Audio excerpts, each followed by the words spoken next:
नमस्कार दोस्तों, मैं नितिन वर्मा स्वागत करता हूं आपके अपने चैनल वैकेंसी 360 में। दोस्तों, आज हम उस वैकेंसी के बारे में बात करने वाले हैं जिसका इंतज़ार सबको बेसब्री से था। जी हां दोस्तों, IBPS RRB 9 ने अपना नोटिफिकेशन आज 30 जून 2020 को जारी कर दिया है। टोटल वैकेंसी जो आई हैं इस बार 9640 वैकेंसी आई है दोस्तों। तो ज़्यादा समय ना वेस्ट करते हुए चलिए बात करते हैं इसकी पूरी डिटेल के बारे में। सबसे पहले बात कर लेते हैं इसकी इम्पोर्टेड डेट्स के बारे में। तो ऑनलाइन स्टार्टिंग डेट जो है वो कल से ही 1 जुलाई से ही स्टार्ट हो जाएंगी दोस्तों, 1 जुलाई 2020 से। और लास्ट डेट जो रहेगी 21 जुलाई 2020। 21 दिनों का टाइम है दोस्तों, तो टाइम से अपना फॉर्म ज़रूर भर लें ताकि लास्ट डेट में आपको दिक्कत ना हो। ऑनलाइन एग्ज़ाम जो रहेगा, प्री एग्ज़ाम जो होगा वो सितंबर अक्टूबर मंथ में होगा 2020 में।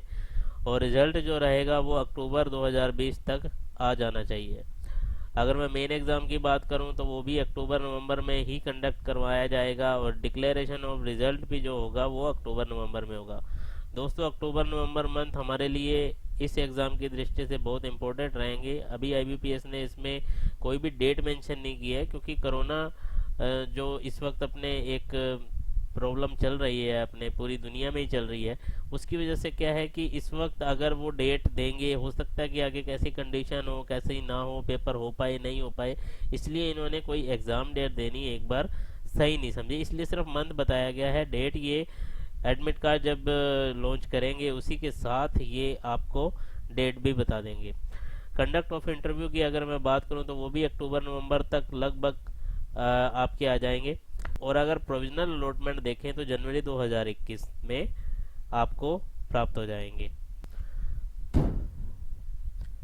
आगे बात करते हैं इसकी एज लिमिट के बारे में। सबसे पहले बात करते हैं ऑफिसर स्केल्स थर्ड में सीनियर मैनेजर, जिसकी मिनिमम एज है 21 साल और मैक्सिमम एज रहेगी 40 साल। अगर ऑफिसर स्केल सेकंड की मैनेजर की अगर मैं बात करूं तो मिनिमम एज 21 साल और मैक्सिमम एज 32 साल। और ऑफिसर स्केल की अगर हम बात करें असिस्टेंट मैनेजर में तो 18 साल जो रहेगी मिनिमम एज रहेगी और मैक्सिमम एज रहेगी 30 साल। ऑफिस असिस्टेंट मल्टीपर्पज़ की बात करते हैं, जिसकी उम्र 18 साल से कम होगी वो नहीं भर पाएगा, इसको 18 साल से उम्र ज़्यादा होनी चाहिए और मैक्सिमम एज जो होनी चाहिए 28 साल होनी चाहिए। अगर एज रिलेक्शन की हम बात करें यहाँ पर तो SC ST के लिए 5 साल की, OBC के लिए 3 साल की, डिसेबिलिटी के लिए 10 साल की और एक्स सर्विसमैन के लिए 8 साल की, या जो भी उनके ऊपर लागू होती है। दो कंडीशन यहाँ पर दे रखी है, जिसके अंदर एक में आपको यहाँ दिखाई दे रहा होगा 3 ईयर और एक में है 50 एज लिमिट ऑफ 50 ईयर्स तक, मतलब 50 साल की उम्र तक वो कर सकते हैं। ये भी एक ऑप्शन दे रखा है जिसके लिए ये ऑफिसर स्केल के लिए है, 5 साल की इसके अंदर एज रिलेक्शन दे रखी है। विडो डाइवर्स वूमन है अगर, तो उसको 9 साल तक की आपको यहाँ पर लिखा नहीं हुआ लेकिन 9 ईयर है ये, 9 ईयर का आपको मैक्सिमम एज में रिलेक्शन मिलेगा। पर्सन अफेक्टेड बाय अगर 9084 रॉइड्स है तो 5 साल का उनको एक्सटेंशन मिलेगा। आगे बात करते हैं इसकी एप्लीकेशन फ़ीस के बारे में। फ़ीस को थोड़ा सा बढ़ा दिया गया है IBPS के द्वारा। अगर हम officer scale first second third की बात करें तो SC ST और PWD कैंडिडेट के लिए 175 रुपये रहेंगे। जो फीस जो रहेगी 175 रुपये रहेगी। पहले ये जो फीस थी वो 100 रुपये हुआ करती थी, लेकिन अब इसको बढ़ा दिया गया है, 175 रुपये SC ST और PWD के लिए रहेगी। अगर मैं बात करूँ जनरल OBC या ऑल अदर कैटेगरीज EWS वगैरह जो भी है उनके लिए 850 रुपये फीस रहेगी। ऑफिस असिस्टेंट की अगर मैं बात करूं तो बिल्कुल सेम प्रोसेस रहेगा, सेम फीस रहेगी 175 रुपये SC ST और PWD के लिए, एक्स सर्विसमैन के लिए, और 850 रुपये जो रहेगी वो ऑल अदर के लिए, जनरल OBC और EWS के लिए। आगे बात करते हैं इसके एग्ज़ाम स्ट्रक्चर के बारे में। दोस्तों, एग्ज़ाम स्ट्रक्चर की अगर मैं बात करूं तो इसका एग्ज़ाम स्ट्रक्चर लगभग सभी लोगों को पता ही है कि 40-40 क्वेश्चन जो है वो मैथ और रीजनिंग के आते हैं और आपको कंपोजिट टाइम जो मिलता है वो 45 मिनट्स मिलता है। तो मैथ और रीजनिंग का बहुत बड़ा रोल है इसके अंदर, मेन एग्ज़ाम में भी और इस एग्ज़ाम में भी। और ये स्टार का मतलब मैं आपको अभी समझा देता हूँ कि स्टार का मतलब क्या है। Candidate have to qualify in both the test by securing minimum cut off marks adequate number of candidate in each category depending upon requirement will be utilise for online main exam. तो यहाँ इसका मतलब ये है कि आपको दोनों paper के अंदर जो है वो मिनिमम जो कट ऑफ मार्क्स होगा, रीजनिंग का अलग आएगा और न्यूमेरिकल एबिलिटी मैथ का अलग आएगा, उनको आपको पास करना जरूरी होगा और उसके अलावा टोटल मार्क्स भी क्लियर करनी आपको ज़रूरी होगी।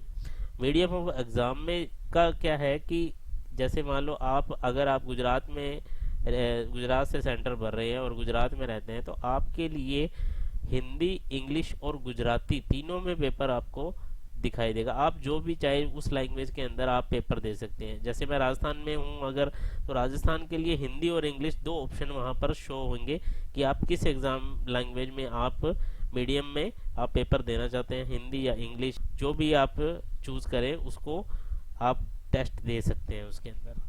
ऑफिसर स्केल की अगर मैं बात करूं, बिल्कुल सेम प्रोसेस है, पहले की तरह ही 40 क्वेश्चन आएंगे मैथ एंड रीजनिंग के और मैक्सिमम मार्क्स भी 40 रहेंगे। टोटल जो मार्क्स हैं वो 80 मार्क्स रहेंगे। कंपोजिट टाइम इसके लिए भी 45 मिनट्स है। मेन एग्ज़ाम की अगर हम बात करें तो मेन एग्ज़ाम के अंदर रीजनिंग 40 क्वेश्चन 50 मार्क्स के, कंप्यूटर नॉलेज 40 क्वेश्चन 20 मार्क्स के, जनरल अवेयरनेस 40 क्वेश्चन 40 मार्क्स के, इंग्लिश या हिंदी में से जो भी आप लैंग्वेज चूज़ करोगे उसको काउंट किया जाएगा। इनमें से आप एक चूज़ कर सकते हो। 40 में से 40 क्वेश्चन होंगे 40 नंबर के। न्यूमेरिकल एबिलिटी की अगर हम बात करें तो 40 क्वेश्चन होंगे 50 मार्क्स के।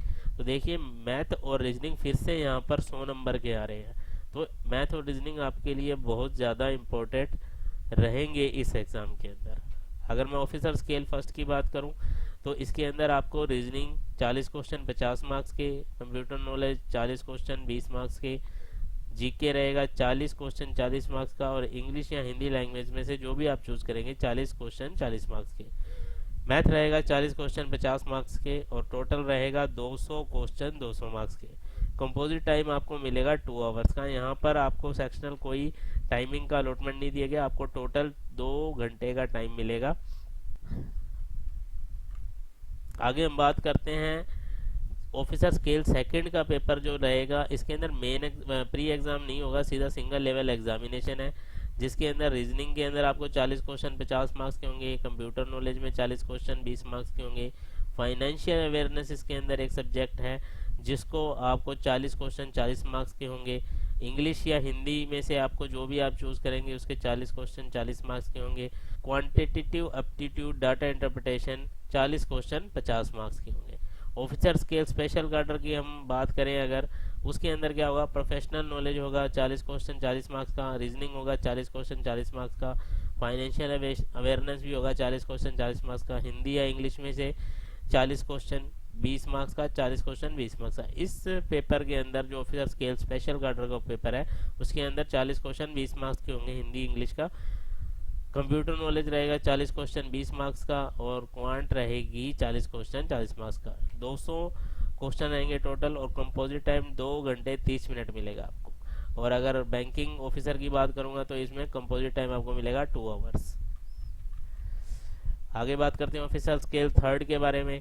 यहाँ पर रीजनिंग के अंदर आपको 40 क्वेश्चन 40 मार्क्स और computer knowledge 40 question 20 marks, financial awareness जो रहेगी हिंदी इंग्लिश मीडियम रहेगा 40 क्वेश्चन 40 मार्क्स, हिंदी या इंग्लिश में से एक सब्जेक्ट आप चूज़ करेंगे 40 क्वेश्चन 40 मार्क्स और क्वांट भी रहेगी 40 क्वेश्चन 40 मार्क्स। ये भी 200 क्वेश्चन होंगे 200 नंबर के और 2 घंटे आपको समय मिलेगा इसके लिए।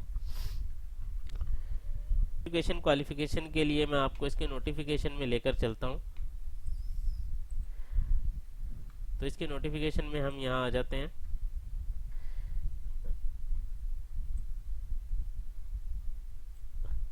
ऑफिस असिस्टेंट के लिए आपके पास मिनिमम जो क्वालिफिकेशन है वो है ग्रेजुएट डिग्री होनी चाहिए, bachelor degree in any discipline from any यूनाइन university, proficiency in local language.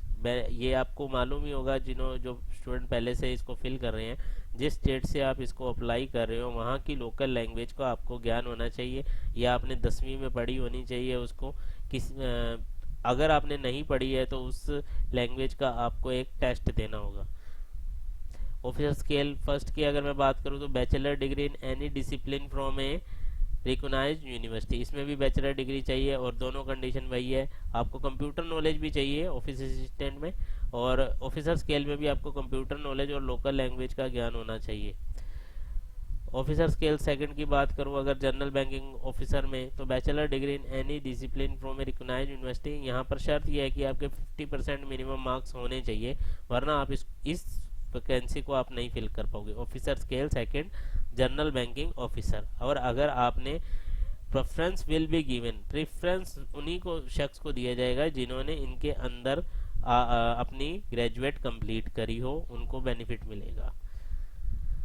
आगे बात करते हैं इसके officer scale second special officer manager में। इंफॉर्मेशन अगर ऑफिसर टेक्नोलॉजी ऑफिसर है तो उसका इलेक्ट्रॉनिक्स कम्युनिकेशन या कंप्यूटर साइंस के अंदर बैचलर डिग्री होनी चाहिए मिनिमम 50% के साथ, और certificate in ASP, PHP, C++, Java, VB, VC, OCP, ETC।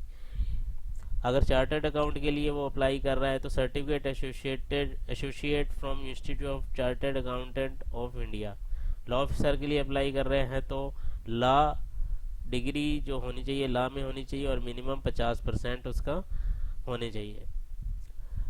यहाँ पर अगर मैं बात करूँ ऑफिसर स्केल सेकंड की, तो यहाँ पर 2-2 साल या 1 साल का एक्सपीरियंस है। तो जो भी आपके ऊपर अगर आप पहले इसकी जो क्वालिफिकेशन है वो अच्छी तरह से चेक कर ले, उसके बाद ही फॉर्म फिल करें। आगे बात करते हैं ट्रेजरी मैनेजर की। चार्टर्ड अकाउंटेंट और MBA in finance from a recognised university institution होना चाहिए। मार्केटिंग ऑफिसर अगर आप भरना चाह रहे हैं तो MBA होनी चाहिए मार्केटिंग में। एग्रीकल्चर ऑफिसर अगर आप फिल करना चाहते हैं तो आपकी बैचलर डिग्री होनी चाहिए agriculture, horticulture, dairy, animal husbandry, forestry, veterinary science, agriculture engineer और पिस्कल्चर फ्रॉम ए रिकॉग्नाइज्ड यूनिवर्सिटी, और वो भी 50% के साथ। ऑफिसर स्केल थर्ड की अगर मैं बात करूं तो बैचलर डिग्री होनी चाहिए आपकी किसी भी फील्ड में हो, लेकिन 50% मिनिमम आपके होने चाहिए, और प्रेफरेंस इसके अंदर इन सब्जेक्ट को दिया जाएगा जिनके पास डिग्री या डिप्लोमा होगा in banking, finance, marketing, ETC। और अगर एक्सपीरियंस की बात करूं तो 5 साल का आपके पास एक्सपीरियंस होना चाहिए ऑफिसर इन ए बैंक और फाइनेंशियल इंस्टीट्यूट में। आगे बात करते हैं इसके, हाँ देखिए यहाँ पर एक अपने को दिया हुआ है लिस्ट ऑफ वर्जन। मैंने आपको बताया ना ये स्टार जो लगा हुआ है मीडियम ऑफ एग्जाम के अंदर, इसका मतलब है कि आपको देखो यहाँ एक टेबल दी हुई है कि अगर आप आंध्र प्रदेश से फिल कर रहे हैं तो आपको जो एग्ज़ाम मीडियम ऑफ एग्ज़ाम मिलेगा वो इंग्लिश, हिंदी और तेलुगु में मिलेगा।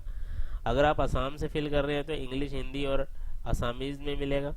बिहार से अगर फिल कर रहे हैं तो इंग्लिश एंड हिंदी। जो आप इस चीज़ को आप अच्छी तरह से चेक करने के बाद आप फॉर्म को फिल कर सकते हैं। जैसे कर्नाटका अगर कोई फिल करना चाह रहा है तो उसको एग्ज़ाम मीडियम जो रहेगा इंग्लिश, हिंदी, कन्नड़ एंड कोंकणी में रहेगा। तो जिसमें भी वो इस प्रेफरेंस रहेगा उसका, जो भी लैंग्वेज उसको अच्छी तरह से आएगी या समझ सकता है, उसके अंदर वो उस एग्ज़ाम को कर सकता है। मुझे उम्मीद है दोस्तों आपको सारी जानकारी इस वीडियो में मिल गई होगी। वीडियो को लाइक और शेयर ज़रूर करिएगा, और अगर आपका कोई क्वेश्चन या कोई क्वेरी है तो आप बिल्कुल मुझे कमेंट बॉक्स में कमेंट करके पूछ सकते हैं। तो मिलते हैं अगले वीडियो में। जय हिंद, जय भारत।